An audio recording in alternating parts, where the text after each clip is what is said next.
Assalamualaikum warahmatullahi wabarakatuh. Saya Nur Asyifa Quratul Aini dengan NIM 2102386 dari kelas 1C Program Studi Pendidikan Guru Sekolah Dasar Universitas Pendidikan Indonesia Kampus Daerah Cibiru.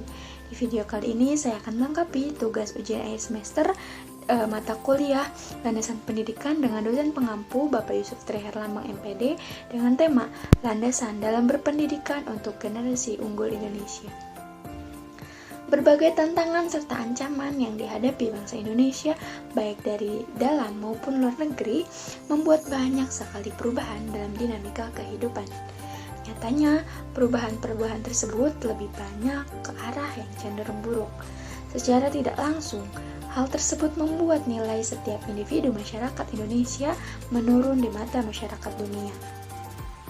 Banyaknya kasus penyimpangan saat ini membuat banyak opini khalayak umum yang menyebutkan bahwa penyimpangan-penyimpangan tersebut adalah sebab dari minimnya penerapan norma serta nilai-nilai Pancasila. Lagi-lagi dalam hal ini, pendidikan yang menjadi sasaran empuk yang dijadikan sebagai faktor penyebab permasalahan yang timbul saat ini. Ketidakjujuran, kecurangan, hingga pelecehan disebut-sebut sebagai cerminan dari gagalnya sistem pendidikan Indonesia. Dunia pendidikan katanya harus melahirkan generasi-generasi unggul baik dalam pemikiran serta kecerdasannya maupun dalam berkarakter serta bertingkah laku. Hal ini tentunya menjadi fokus perhatian banyak orang. Bagaimana kiranya pendidikan bisa menjadi garda terdepan dalam mengunggulkan generasi bangsa? Dalam hal ini, kita sebaiknya fokus terlebih dahulu kepada apa yang menjadi latar belakang dari pendidikan itu sendiri. Landasan pendidikan sebagai pondasi utama sistem pendidikan di Indonesia saat ini memiliki peran untuk membangun serta menciptakan pendidikan yang ideal seperti apa yang diharapkan demi tercapainya Indonesia Emas tahun 2045.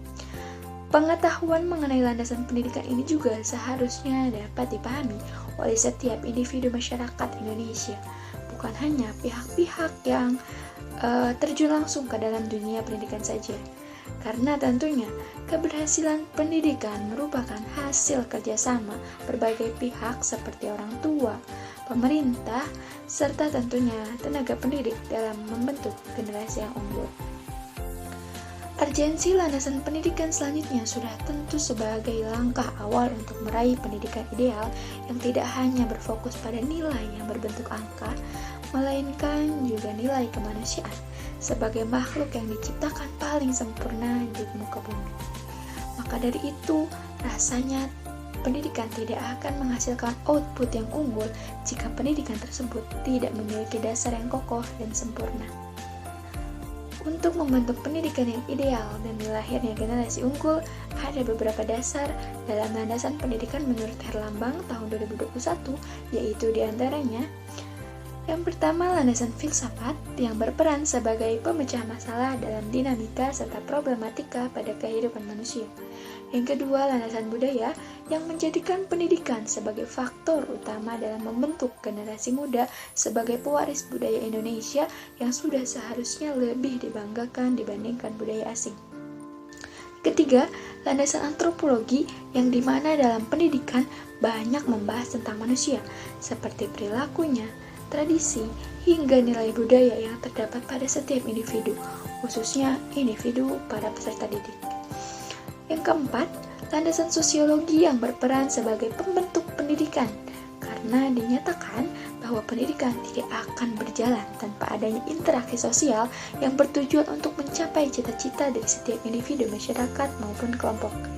Kelima, landasan psikologi dalam pendidikan yang dapat berperan sebagai ilmu yang mengembangkan teori serta praktik dalam kegiatan belajar mengajar. Selain itu, kurikulum, sistem penilaian, serta sistem pembelajaran juga turut dikembangkan melalui ilmu psikologi. Keenam, landasan ekonomi yang dikemukakan oleh Uno dan Lama Tenggo pada tahun 2016 dalam Herlambang tahun 2021 mengemukakan bahwa agar ekonomi menjadi jelas dan bermanfaat bagi semua masyarakat, maka ekonomi harus terus dimajukan dalam bidang pendidikan dengan diikutsertakannya upaya politis. Yang ketujuh, landasan teknologi dalam pendidikan yang memiliki peran utama dalam menyiapkan para generasi muda untuk bersaing di ranah globalisasi. Sebagai landasan pendidikan, teknologi dinilai dapat meningkatkan sumber daya manusia yang lebih cerdas, kreatif, adaptif, serta terampil.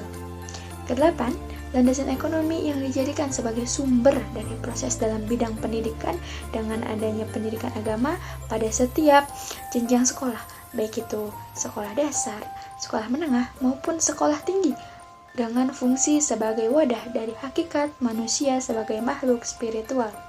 Kesembilan, landasan historis dalam pendidikan yang dimulai dengan perkembangan pendidikan dari masa ke masa, yang hingga saat ini pendidikan mengacu kepada kurikulum yang dimulai dari kurikulum KBK, KTSP, hingga saat ini digunakan adalah kurikulum 2013.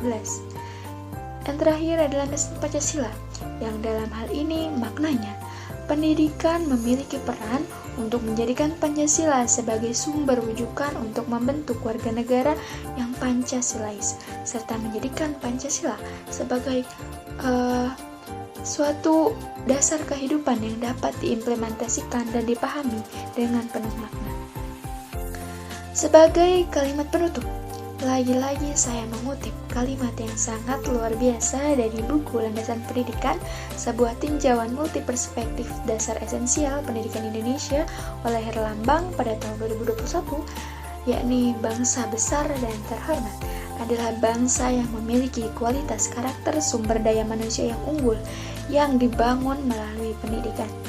Pendidikan sebagai sektor esensial dalam kehidupan manusia merupakan syarat mutlak dalam membangun peradaban maju. Terima kasih atas segala perhatiannya. Mohon maaf bila terdapat banyak kekurangan, dan ingat selalu, Indonesia membutuhkan merdeka. Wassalamualaikum warahmatullahi wabarakatuh.